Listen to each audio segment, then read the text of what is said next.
Une course débutée sur les chapeaux de roue puisque dès les premiers hectomètres, David Derepas de l'UVCA 3 prend ses distances avec le reste du peloton.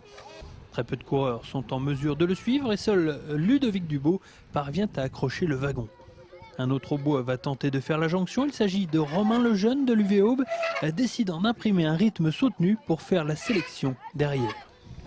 Devant, Derepas garde la même allure et reste en tête avec une quinzaine de secondes d'avance. La course est décidément exigeante puisque Lejeune, débordé, craque complètement à mi-course. Je suis tombé une première fois et en plus j'ai une mononucléose en ce moment, donc il y a des jours comme aujourd'hui où ça va, premier tour ça va bien et tout de suite ça me lâche et je peux plus rien faire, quoi. J'ai plus de force, plus rien. En tête de course, Derepas chute dans un virage, ce qui permet au Rémois Dubo de recoller.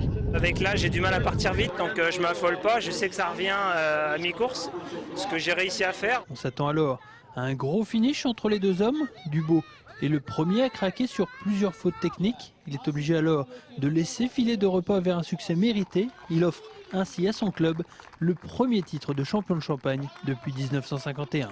Moi, j'avais pas trop vu où il était. J'ai passé le fameux talus en dévers en premier, donc sans tomber.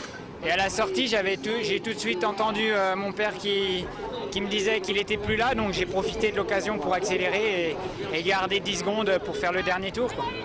Dubo exténué termine second et baisse pavillon pour une fois dans cette épreuve.